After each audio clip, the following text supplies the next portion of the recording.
Savez-vous que Marlène Schiappa, notre ministre des Égalités femmes-hommes, est obligée de s'attacher les cheveux dans un chignon pour qu'on s'intéresse plus à son discours qu'à son physique? C'est dingue, non? On s'en parle tout de suite.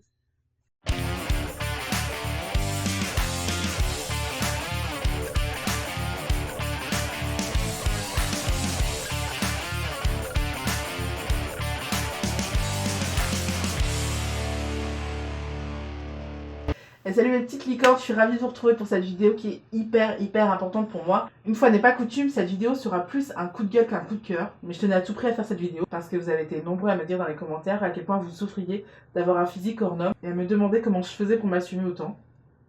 Pour être tout à fait honnête, j'étais assez surprise de découvrir l'ampleur du phénomène. Tout simplement parce que ça fait 10 ans que j'ai réglé la question personnellement, donc je pensais sincèrement et naïvement que j'étais pas la seule et que vous aviez tous réglé ce problème par rapport à votre physique. Sachant qu'en plus il y a eu une grosse vague curvy qui est passée ces derniers temps. Donc je m'attendais vraiment à voir beaucoup plus de femmes qui s'assument et qui sont contentes de leur physique. Et force est de constater que c'est pas du tout le cas et que vous êtes extrêmement nombreuses à souffrir en fait de l'image que vous dégagez de vous-même, enfin de l'image que vous avez et que les gens ont de vous. Et ça me rend dingue. Du coup, je me suis dit que j'allais vous faire une vidéo sur le sujet et que c'était super urgent. J'ai totalement bousculé ma grille que j'avais déjà prévue depuis quelques semaines.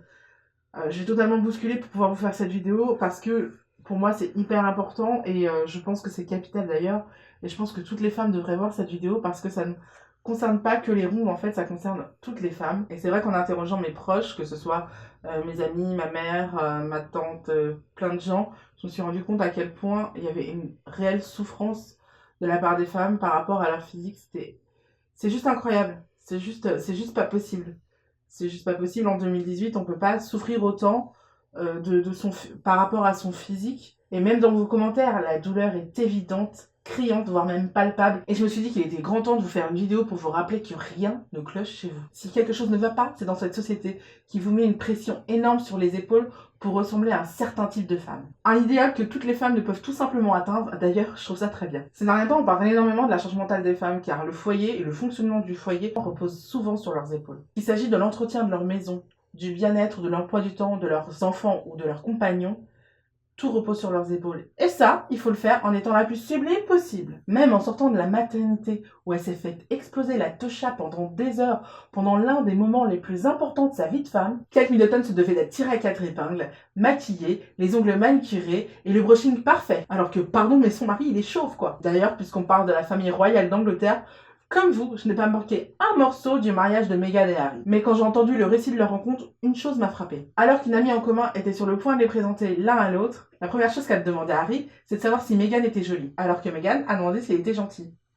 Bon, enfin ça c'est ce qu'il raconte, parce que si ça se trouve elle a demandé si elle en avait une grosse parce qu'elle avait la dalle et qu'elle pouvait pas dire ça à la télé. Mais quoi qu'il en soit, ça démontre assez bien le problème que j'ai envie de soulever avec vous. L'une des choses qui me révolte le plus au monde, c'est de constater qu'aujourd'hui encore, dans nos sociétés modernes, la valeur d'une femme s'évalue en fonction de son physique. Que ce soit dans sa vie privée, dans sa vie sociale ou dans sa vie professionnelle, une femme sera toujours jugée en premier lieu sur son apparence. Et ensuite, si elle a de la chance, sur ses valeurs ou sur ses compétences. Ce qui m'exaspère, c'est qu'en 2018, il y a toujours 7 millions de téléspectateurs pour élire tous les ans Miss France et si peu de noms de rue rendant hommage au courage ou à l'intelligence d'une ou plusieurs femmes. Par exemple, à Paris, il n'y a que 250 rues portant le nom d'une ou plusieurs femmes. Vous me direz, c'est quand même pas mal. Eh ben non.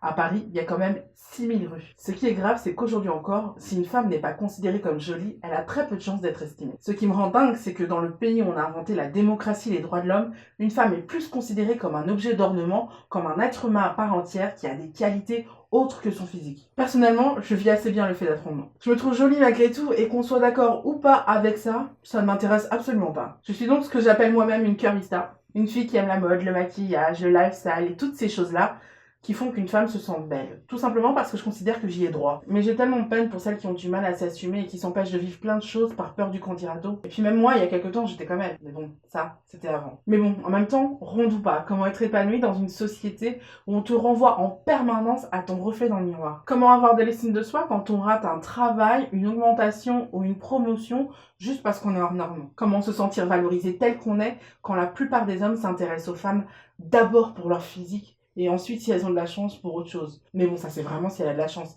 Parce que la plupart des hommes se fichent absolument de savoir ce que pense une femme, ce qu'elle veut, ce qu'elle aime. Tout ça ne l'intéresse absolument pas tant qu'elle est jolie. D'ailleurs, une femme qui s'intéresse à un mec pour son physique, on dit que c'est une fille superficielle. En revanche, un homme qui s'intéresse à une femme pour son physique, bah c'est un homme. Vous pensez que vous complexez parce que vous n'êtes pas assez jolie? Faux.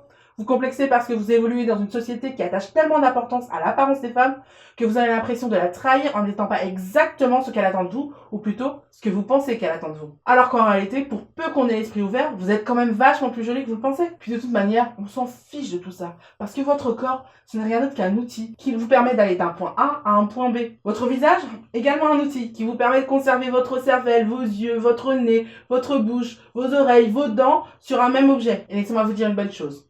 Tant que vos outils fonctionnent parfaitement, vous n'avez aucun problème. Que votre œuvre ou forme soit harmonieuse ou pas n'empêche absolument pas votre corps de fonctionner correctement. En tant que journaliste, je suis forcée de reconnaître que les médias ont une grande responsabilité dans cette pression sociale. On estime qu'environ 40% de notre population féminine est en surpoids. Pourtant, les personnes en surpoids à la télé par exemple se comptent sur les doigts d'une main. Et évidemment, ça donne l'impression que le surpoids est une minorité. Quant à la presse féminine, je vais vous expliquer sans langue de bois pourquoi il n'existe toujours pas de page mode grande taille, alors qu'il existe rigoureusement le même pourcentage de femmes qui font du 36 que celles qui font du 52, c'est-à-dire 6%. D'ailleurs, juste entre nous, les tailles les plus portées en France sont le 42 et le 44. Pourtant, ces tailles sont déjà considérées comme de la grande taille. Produire un magazine féminin coûte très cher. Je le sais, j'en ai possédé un, car en plus de devoir payer les équipes de rédaction et d'édition, il faut aussi payer les shootings, que ce soit pour les pages mode ou pour les pages beauté, et ça fait mal. Du coup, même si vous achetez votre magazine féminin, il ne peut pas survivre sans recette publicitaire. Résultat, et ça ne vous aura pas échappé, les magazines féminins s'intéressent beaucoup plus à ce que veulent les annonceurs qu'à ce que veulent les femmes. Et il se trouve que la plupart des annonceurs ont décidé qu'être grosse, c'est cheap. Est-ce que ce serait parce qu'il est beaucoup plus facile d'habiller une mince que d'habiller une ronde?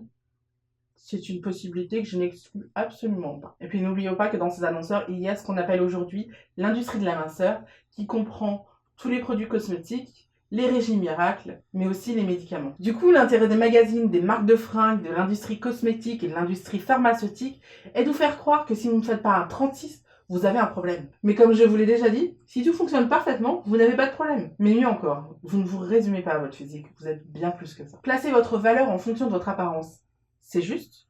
Bien sûr que non. Et comme tout ce qui est injuste, il est en votre pouvoir de suivre les règles du jeu ou pas. Si on veut que les choses changent et être considéré pour ce qu'on a dans la tête et dans le cœur avant notre physique, c'est par nous que ça doit commencer. À un moment donné, il faut apprendre à se pardonner de ne pas être parfait et arrêter de culpabiliser de ne pas être à l'auteur. Parce qu'en réalité, personne ne l'est vraiment. Et aussi parce que la grossophobie, elle commence avec nous-mêmes, qui nous interdisons de vivre, d'aimer, d'exister, sous prétexte qu'on est différente. Elle commence par ce short en jean que tu trouves trop beau, que tu rêves de mettre et que tu ne t'autorises pas à porter parce que tu considères que tes jambes ne sont pas parfaites. Et moi je te dis, et alors? Et par ce mec aussi, avec qui tu rêves de sortir mais avec qui tu joues les bonnes copines parce que tu considères que c'est le seul moyen pour qu'il s'intéresse à toi. Et je te réponds, tu vaux mieux que ça. Si tu le veux, prends-le. Ou laisse-le partir s'il ne voit pas la chance qu'il aurait d'être avec toi. La vie est courte.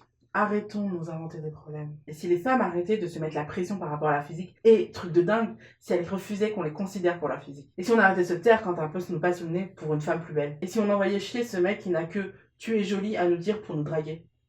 Ouais, et alors? Et si on arrêtait de faire nos langues de pute et de critiquer le physique des unes et des autres, et qu'on arrêtait tout simplement de se comparer aux autres. Et si enfin on arrêtait nous-mêmes de nous faire la guerre pour être la plus jolie, et qu'on cherchait avant tout à être nous, et à nous accomplir. Il faut bien que le changement vienne de quelqu'un. Très sincèrement, je pense qu'il faut arrêter d'accepter cette dictature de la minceur. Tout d'abord parce que c'est prouvé, les régimes font plus grossir que maigrir à cause de l'effet yo-yo. Ensuite, parce que ça détruit l'estime des femmes et que ça les empêche de se sentir légitimes. Et si on exigeait de la part des médias et des marques de prêt-à-porter à être bienveillants envers les rondes et à les considérer? Je vais faire un truc que j'ai jamais fait, je sais pas si ça va marcher, mais au moins j'essaye. Je vous invite à partir de maintenant et pendant tout l'été à commenter tout ce que vous pouvez sur les réseaux sociaux, que ce soit sur les réseaux sociaux des marques à prêt-à-porter ou sur les réseaux sociaux des médias. Je vous invite à être courageuse et à exprimer votre envie d'être considérée à part entière en mettant le hashtag #BePlusSizeFriendly. Exemple, Zara lance sa nouvelle collection et vous avez flashé sur cette petite robe. Dites en commentaire, ah, j'adore cette petite robe, dommage qu'elle ne soit pas en grande taille, hashtag #BePlusSizeFriendly. Et je vous invite à faire ça tout l'été et à demander à tout le monde de faire ça tout l'été. L'essentiel est que les médias et que les marques reçoivent le message, que les gens veulent qu'ils soient bienveillants envers les grandes tailles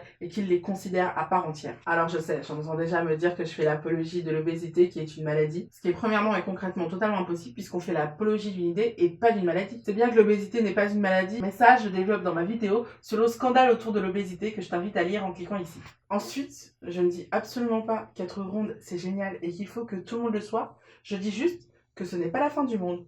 Il y a une légère nuance. Enfin, je trouve assez grave de reprocher à quelqu'un de prôner la bienveillance. Ça en dit très long sur la violence et sur l'individualisme qui existe dans notre société. Enfin, avant de vous laisser, je vous invite à lire ce petit livre que je trouve absolument génial sur la grossophobie ambiante et qui nous permet d'ouvrir les yeux sur notre comportement. J'en parlerai plus en détail dans un article sur mon blog à paraître lundi. C'est tout pour aujourd'hui. Pensez à liker la vidéo pour qu'elle soit proposée au plus grand nombre en suggestion par YouTube. Si tu n'es pas encore abonné, je t'invite à le faire tout de suite en cliquant ici. Je t'invite également à voir ou revoir ma vidéo sur le scandale autour de l'obésité ou ma vidéo sur les 10 phrases fat shaming que j'en peux plus d'entendre.